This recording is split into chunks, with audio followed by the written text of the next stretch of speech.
যারা নতুন আছেন তাদের জন্য আজকের এই ভিডিওটা। যারা হচ্ছে এরকমের হাইওয়েতে চলতে হবে, হাইওয়েতে চলতে হলে আপনাকে ক্লাচের ব্যবহার খুবই কম করতে হবে।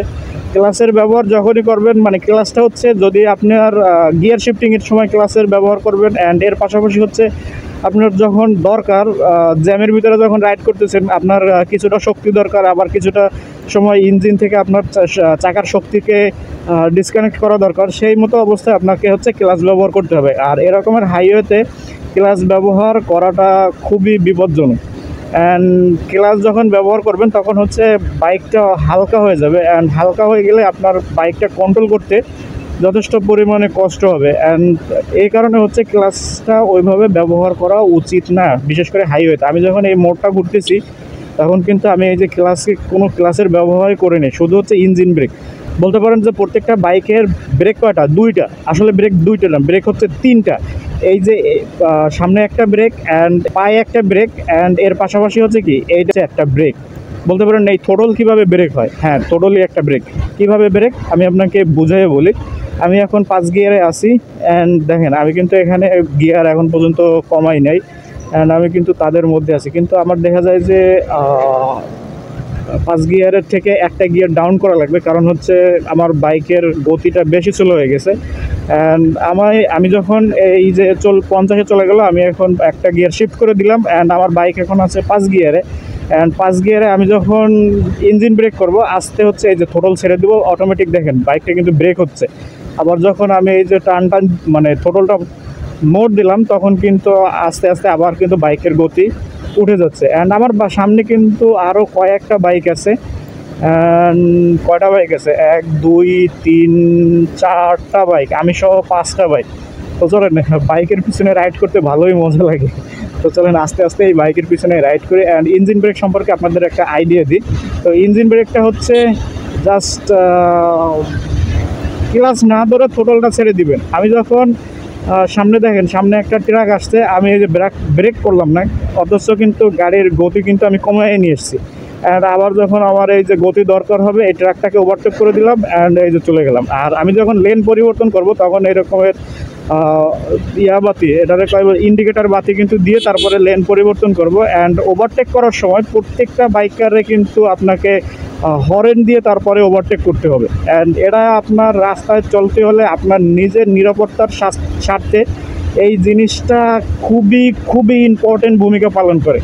আপনি যখনই কোনো গাড়িকে ওভারটেক করবেন, পাস এবং হর্ন, এই দুইটা ছাড়া আপনি কখনোই ওভারটেক করবেন না। অ্যান্ড রাস্তা চলতে গেলে আপনি প্রতি মিনিটে হয় 2 বার করে কমপক্ষে, মানে আরও এটা বেশি দরকার, তারপরেও আপনি প্রতি মিনিটে কমপক্ষে 2 বার, বিশেষ করে ডান পাশের এবং বাম পাশের লুকিং গ্লাসের দিকে তাকাবেন।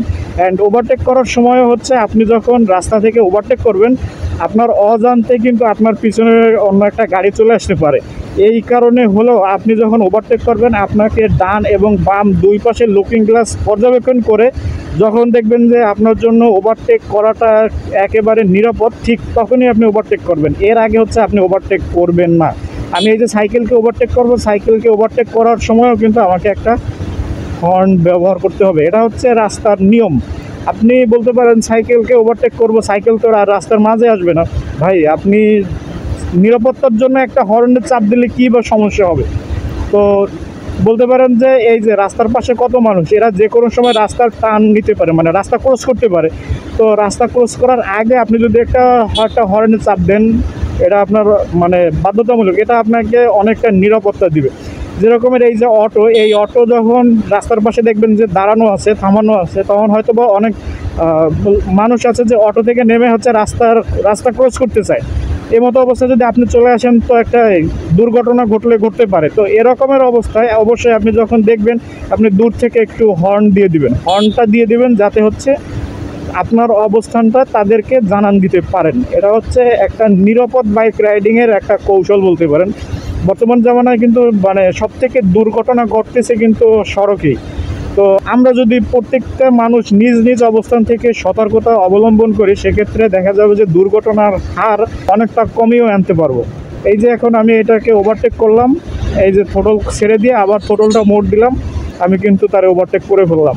এই হাইওয়েতে রাইড করতে গেলে ক্লাসটা শুধু গিয়ার শিফটিংয়ের সময় ব্যবহার করতে হবে, অ্যান্ড হচ্ছে আর তেমন একটা এই ক্লাসটা ব্যবহার করা যাবে না।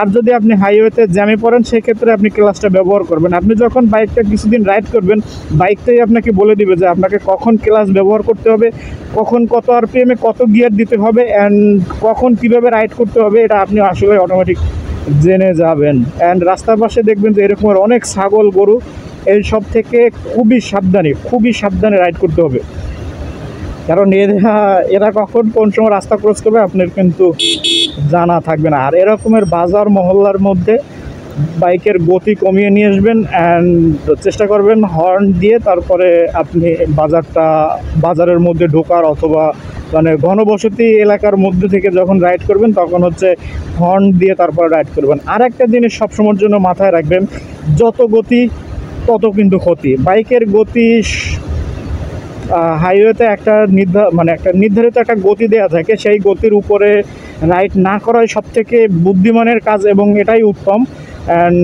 সেই গতি অনুযায়ী রাইড করার চেষ্টা করবেন। আর হাইওয়েতে সবাই যেহেতু একটু গতি নিয়ে চলে, আপনাকে ওই রকমভাবে গতি নিয়ে চলতে হবে, তা না হলে আপনাকে দেখবেন যে সবাই ওভারটেক করে। তো আপনি এটা কিভাবে বুঝবেন যে হাইওয়েতে আপনার গতিটা ঠিক আছে কিনা? বেশি পরিমাণ যানবাহন যদি আপনাকে ওভারটেক করে সেক্ষেত্রে আপনাকে বুঝতে হবে যে আপনার গতি কম আছে। সেক্ষেত্রে তাদের সামঞ্জস্য বজায় রাখার জন্য আপনাকে সবসময়ের জন্য তাদের লেভেলে হচ্ছে আপনাকে গতিটা রাখতে হবে। যখন দেখবেন যে আপনাকে আর কেউ ওভারটেক করতেছে না, সবাই একটা নির্দিষ্ট গতির উপরে রাইড করতেছে, তখন বুঝবেন যে আপনার গতি হাইওয়ের সাথে একেবারে পারফেক্ট আছে। অ্যান্ড আমরা এই 5 গিয়ার দিয়েই উঠে যাচ্ছি হচ্ছে সামনে এই যে বলেশ্বর ব্রিজ। অ্যান্ড 5 গিয়ারে উঠতেছি এই কারণ আমার বাইকের গতি আছে বেশি, যার কারণে ডাউন শিফটের আর প্রয়োজন মনে হয় না, মানে ডাউন শিফটের আর প্রয়োজন দরকার পড়ে না।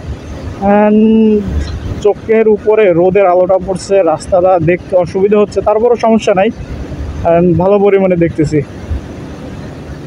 আর কথা বলতে বলতে আমি পিরোজপুরের মধ্যে ঢুকে পড়েছি। ব্রিজটা পার হলে আমি ঢুকে পড়বো পিরোজপুরের মধ্যে। অলরেডি আমি এখন পিরোজপুরের মধ্যে চলে আসছি। অ্যান্ড আপনাদের সাথে কথা বলতে বলতে অনেকটা ভালোই লাগলো। অ্যান্ড আপনারা সুন্দর সুন্দর কমেন্ট করবেন, লাইক দেবেন, অ্যান্ড তাহলে আরও ভিডিও বানানোর উৎসাহ পাবো।